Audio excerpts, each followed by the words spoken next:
Good afternoon, everyone. My name is Randy Kimery Jr., and my Capstone project is going the wrong way. Shrinking. There we go. Entrepreneurs in integrated medicine, utilizing innovative solutions to combat America's obesity epidemic. Before I begin, I would like to say a special thanks to my advisors, my wonderful dream team of women. I have Dr. Sarah Lupin, Jill Wrigley, and Jill Wardell. And then a special thanks to my mother, who decided to come and say hello and wish me well. So she's been with me since the very beginning.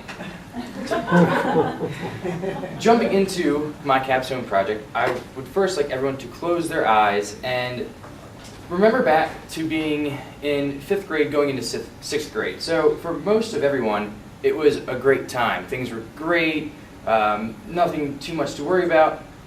For me, not so much. It was a very tumultuous time, a very hard time. Being afraid of becoming obese was a huge priority in my life, so much to the fact that if something had more than a gram of fat, I wouldn't even go near it. So thankfully, my parents, after dropping 30 pounds in about a month, got me the proper treatment, and I was able to come full circle. So with that in context, I would like you to fix your eyes to the screen so we can see how obesity has become more prevalent over the course of the past 30 years. So starting in 1985, the more color you see on a state, the worse it is. So as we jump from the lighter shades to the darker shades, obesity is becoming more prevalent.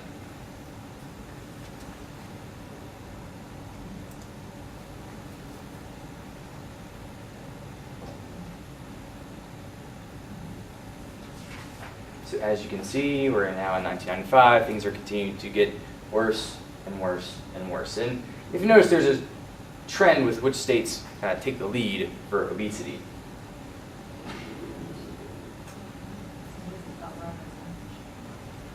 And some states are more towards the back end. So Colorado stays pretty healthy throughout this whole process. But your Louisiana, your Texas, Missouri, not so much. It's a lot of southern fried cooking.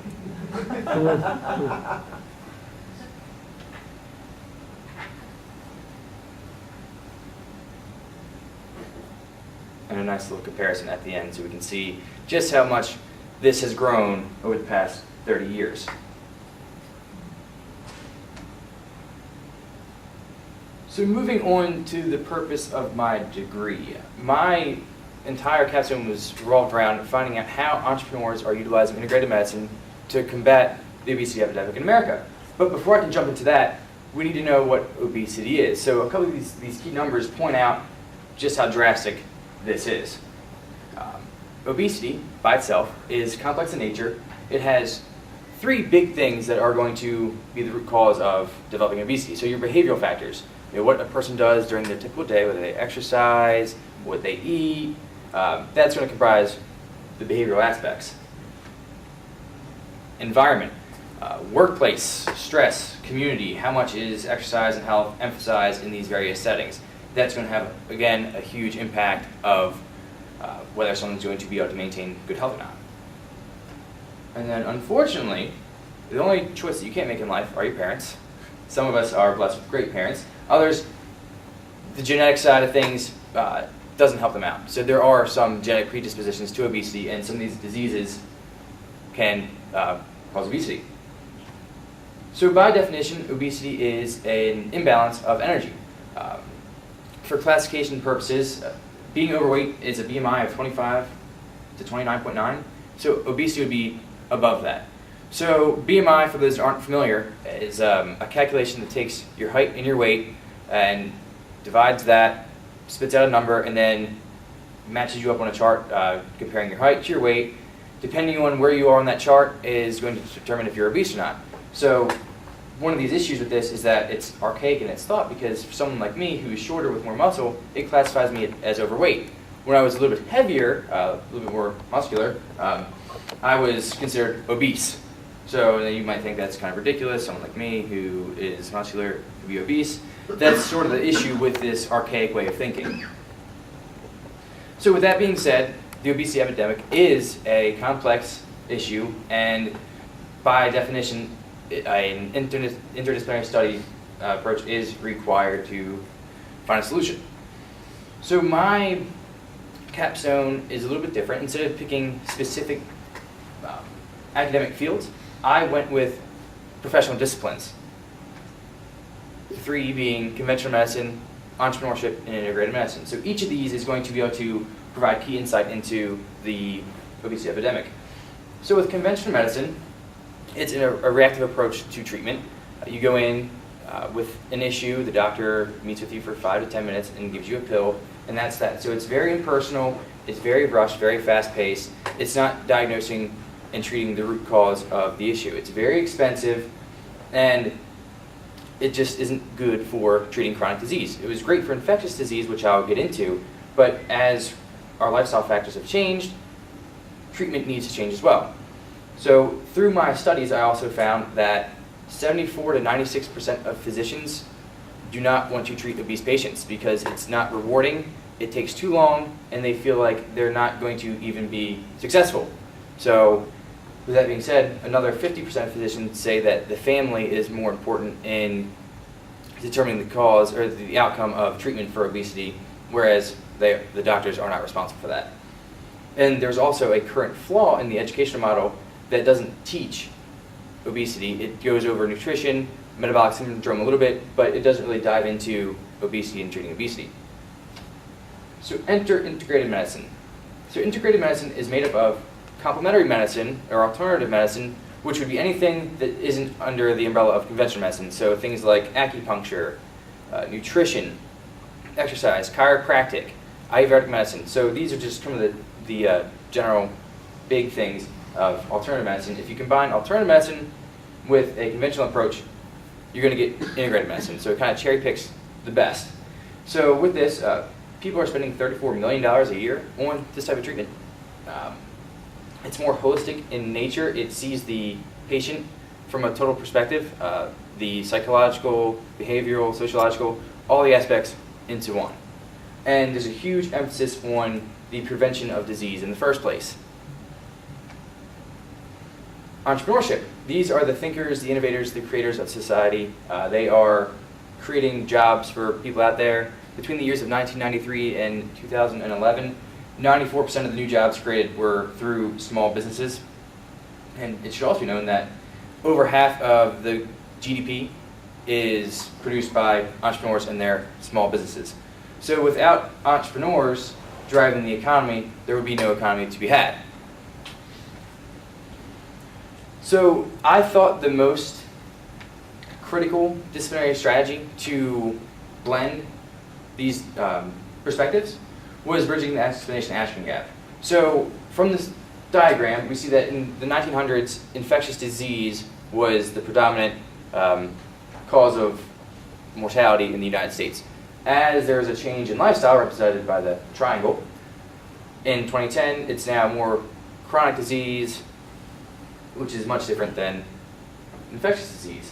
So I made this very simple. So as conventional medicine is sad because they are unable to treat it, integrated medicine is happy because they have a better approach to treating it, and the entrepreneurs are able to take integrated medicine and think of new, great ways to treat obesity. So the main bulk of my project, I focused on 2 things. I did a literature analysis to see which integrative therapies work best for treating obesity, and then I also interviewed 3 different entrepreneurs to see how they were using integrated medicine to combat obesity. So from the literature analysis, I found that acupuncture and green tea work best for treating obesity, which is interesting. So green tea is supposed to have a thermogenic effect, which just speeds up the metabolism and increases the body's ability to be able to burn calories. And acupuncture and Chinese medicine in general are able to restore the body's ability to self-heal itself. But as you see here, it's very hard to validate these types of therapies because it's unethical to take someone and have them go from not hurting to hurting and then saying, okay, well now we're going to see what happens when we stick this needle here and find the response. Or if you're doing a supplement, to totally deplete someone of their vitamin C and then supplement vitamin C to see what happens. It's unethical, and it's very hard to quantify if someone is feeling better or if they're happier. So with that, it was very hard to find literature that supported it, but green tea and acupuncture were the two most validated therapies. My first interview was with Mr. David Beers. He is the creator of the 39-minute workout, and he uses kettlebells, which are, if you look at the top of the green man, it's essentially a weight with a handle, and you can swing around, do a bunch of fun stuff with it. It's a great workout. He combines that with acupuncture. So now, not all of his clients do both, but he is able to, his main thought is to use the 3 pillars of health, diagnose what client needs what, and go from there. So for instance, if someone goes in and they're lacking in the training, he will focus more on the training. So he's also a big proponent of undoing the current diagnosis that medicine has created. The second entrepreneur was Miss Jade Connolly-Duggan from Wisdom Well, and she is all about empowering her clients to know their bodies better. And the last was Mr. Oscar Coetzee from the Maryland University of Integrative Health, and essentially this school is higher education for integrated medicine. So what have I done, what have I learned from this project? Starting at UMBC, I received my degree, and I was able to create 2 business plans that revolve around obesity. And I was also able to do an internship with a chiropractor, and Dr. Sarah Lupin and I were able to do an independent study that investigated the use of supplements and performance, obesity, good stuff. Moving on to my own personal experiences, I've been a personal trainer for 4 years, and I've had some results with my clients, and I've been able to take what I've been learning at school and apply that directly to what I'm doing. From here, the plan is to apply to PA school, physician assistant school, so I can further my knowledge of medicine and treatment and build more professional connections. As I'm working as a PA, I would like to eventually obtain my PhD in a health-related field. And then the long-term plans would be to own my own gym that has an integrative approach to fitness and wellness, and to eventually become a venture capitalist that supports the creation of health-related entrepreneurial startups. So that way we can continue to affect the health and improve the health of everyone in the entire world. That is my project. Thank you very much for attending.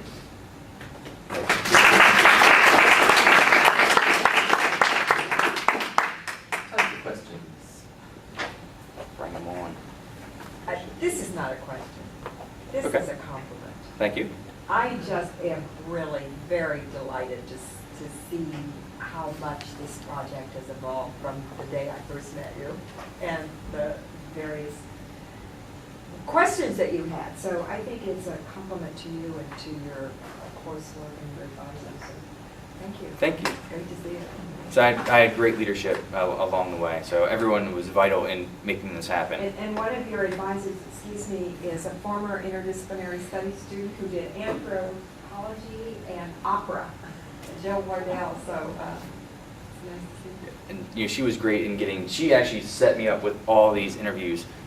She found them. I said, I would like to find this, this, and this, because the idea was to increase in scale. So David was solo entrepreneur, had his own smaller practice.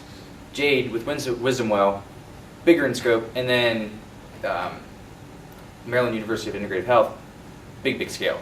So with that, Jill was able to find a person that fit each of those, and it was great. So thank you. You're welcome. And so to that, I'm curious about some of the nuggets that you got from each of those places. Is that going to be in your paper? That's in the paper. So that's a 40-page paper compressed into 12 minutes, which I was glad to finish when I was practicing last Tuesday. 17 minutes. So big improvement. There's just so much to talk about. I just love it. More questions? So since we do have to grade this guy on his ability to answer questions, so we can't just compliment him. So yeah, He didn't answer the question. Oh, so, good point, right. So nuggets. So actually, what's great is that David and Jade both graduated from Thai Sophia Institute, which was owned by her parents, which is now turned into University of Maryland Integrative Health. But they all left there because they weren't happy with the direction that it was going. So, interesting to hear their different perspectives of that end of things, which, that was funny to hear. And then to see how they kind of all think alike, but different. So interesting stuff. Sure. Did you find a difference in your research, or did you choose to focus on different socioeconomic classes?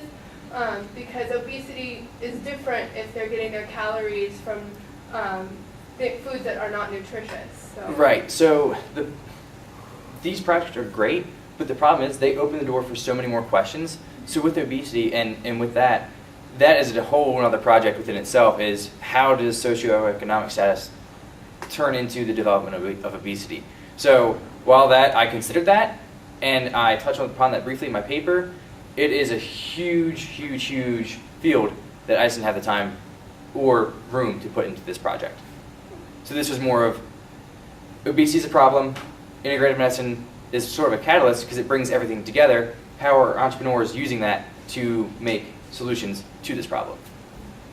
Thank you. Welcome, thank you. Is the hope that conventional medicine will learn from what entrepreneurs are doing and will change, or do you think it will just be abandoned entirely, and at least its methods, and move into what integrative medicine? So the change is already starting. So just last year, the American Medical Association just classified obesity as a disease in hopes that people will start to recognize that, okay, this is an issue and we need to do something about it. Now there is some kickback from other physicians that say, well, to be a disease, it has to have specific symptoms, specific causes, specific treatments, which it's complex. There's going to be varying things that affect that. So I do think it's shifting, it's just slow. I guess I'm going to ask something that follows up very closely with that, but I tend to think of entrepreneurs and policymakers as being almost opposite in terms of where they're seeking the agency of change. Do you have a feeling of where policy figures into this change? So one of the articles that I looked at said that to make the most significant impact on the obesity epidemic, there's going to have to be a cooperation between the health practitioners, public policy, and the people that are driving the health insurance. Everyone's going to have to work together to make the change. So with that being said, whoever can solve that riddle, solve that puzzle, and get everyone to cooperate together is going to be the first to really make a dent into the obesity epidemic. So if I may follow that and say, as a potential entrepreneur of tomorrow, what would be the policy change that would make it easier for you to flourish and make a difference? So going back to the socioeconomic status, that has a huge impact on whether people can afford treatment. So as I alluded to, people have spent $34 million on integrative therapies. If someone was to say, okay, look, evidence supports that chiropractors or acupuncture is providing treatment and people are being successful in being treated with obesity through those, then maybe we can, as an insurance company, support that under our treatment plan. That way, people who have the insurance for it can now use it. So that would be, if I was a policymaker, one of my first steps is, okay, which of these, okay, so we know that acupuncture works well, it's most scientifically validated. Let's build a treatment plan, an insurance plan that covers that, so that way we can start solving this thing. I have one quick question. Sure. Can you say anything about what the theory is of the acupuncture treatment for obesity? Like what pathway it's working? I mean, is it appetite suppressant? Is metabolism change? Or? Yeah, so it didn't, the articles I looked at didn't go too much into the mechanisms of action. They just alluded back to the fact that with acupuncture, it's all based on meridians and making sure things are flowing naturally in the way that they're supposed to. And then when an issue occurs, you have something blocking that meridian, and then the acupuncture is supposed to go in and release those meridians, which will allow the body to naturally heal itself. So it'll open the pathway up for the body to naturally do what it does, and that is to seek health. Well, thank you so much. We have another break, but before we go there, we say thank you for that. Yeah, and one more honours, and this time it's for Jill, as your advisor, to congratulate you on achieving Departmental honours. Congratulations. Thank you.